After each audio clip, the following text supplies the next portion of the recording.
kasus seperti itu, sehingga kita melakukan transfer uang dengan tujuan yang ternyata salah. Nah, bagaimana hal itu dipandang secara hukum? Assalamualaikum warahmatullahi wabarakatuh. Oke, ya. Di video kali ini ya saya akan bahas tentang bagaimana hukumnya ketika melakukan kesalahan transfer uang. Ya, kesalahan di sini bisa berupa kesalahan jumlah uang yang akan kita transfer. Ya, mungkin tadinya niatnya kita akan transfer uang sejumlah 500.000, tapi ternyata terkirim 5 juta. Ya, atau kita salah mentransfer uang, salah nomor rekening. Ya, aturan mau mengirim ke si A tapi ternyata terkirim ke si B, atau bisa jadi kesalahan transfer di sini karena diperdayai oleh orang lain, ya, alias penipuan, ya, ditipu oleh orang lain.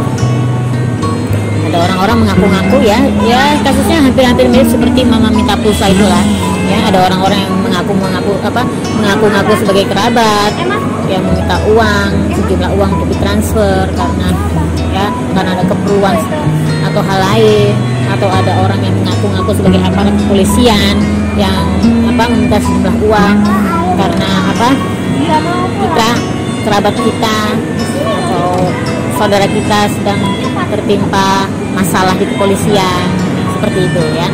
Jadi kasus-kasus seperti itu, sehingga kita melakukan transfer uang dengan tujuan yang ternyata salah. Nah, bagaimana hal itu dipandang secara hukum? Oke, ini saya baca, ya. Dalam pasal 88 Undang-Undang Nomor 3 Tahun 2011 disebutkan, setiap orang yang dengan sengaja menguasai dan mengakui sebagai miliknya dana hasil transfer yang diketahui atau patut diketahui bukan haknya dipidana dengan pidana penjara paling lama 5 tahun atau denda paling banyak 5 miliar. Nah, ini undang-undangnya, ya, seperti itu.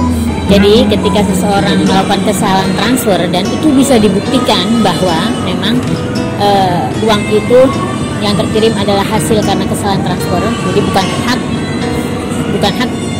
haknya si penerima, maka berlakulah pasal 85 Undang-Undang Nomor 3 Tahun 2011, ya.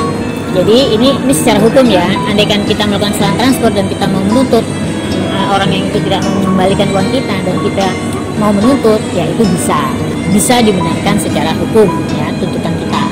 Tapi sebelum kita melakukan tuntutan, ya, berdasarkan pasal ini, tentunya ya kita minta secara baik-baik, ya, kita selesaikan secara kekeluargaan untuk meminta pengembalian itu, ya, tentunya kita membutuhkan bank sebagai mediator, ya. Jadi yang kita lakukan adalah kita minta dulu secara baik-baik, ya. Kalau memang kita kenal, mungkin kita transfer ke kerabat kita sendiri, mungkin lebih enak, ya. Misal kita mengirim 500.000 ternyata terkirim 5 juta, kalau itu kerabat kita sendiri, saudara kita sendiri, mungkin kita lebih enak untuk mintanya kembali. Tapi bagaimana bila kita mentransfer pada orang yang tidak dikenal, atau kepada, ya, seperti lembaga, seperti instansi, marketplace, seperti itu, ya. Kita belanja online kepada seorang yang tidak kenal secara pribadi, ya, kita kenal karena kita kenal karena memang kita membutuhkan untuk belanja pada orang tersebut, ya, tentunya ya kita minta bantuan bank sebagai mediator, ya. Ya, kita lapor kepada bank, kita ceritakan kronologinya, ya, mengapa kita bisa salah melakukan transfer, ya. Nanti bank yang akan menghubungi si penerima uang itu, ya, apakah dia mau mengembalikan atau tidak. Kalau dia mau mengembalikan, ya berarti masih rezeki. Kalau tidak mau mengembalikan, ya kita bisa menuntutnya secara hukum, ya. Tapi tentunya disesuaikan lah jumlah uangnya, ya. Mungkin kalau besar, ya mau nggak mau kita harus tuntut secara hukum. Tapi kalau misalnya nilainya tidak seberapa, ya mungkin biaya untuk menuntutnya itu bisa lebih besar dari jumlah uang yang kita kirimkan.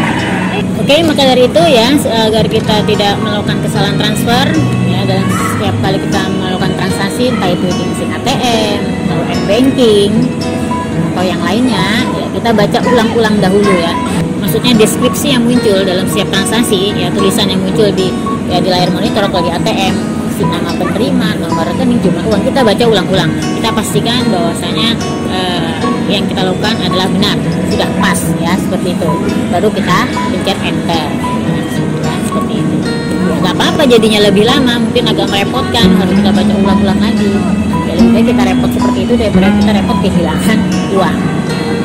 Oke, terima kasih. Itu dulu video dari kami ya. Bila Anda berkenan dengan video-video yang ada di channel YouTube ini, silahkan subscribe channel YouTube ini dan jangan lupa untuk menekan tombol loncengnya. Bila Anda ingin berkomentar, silahkan. Bila Anda ingin bertanya, bisa silahkan tulis di kolom komentar. Oke, terima kasih. Wassalamualaikum warahmatullahi wabarakatuh.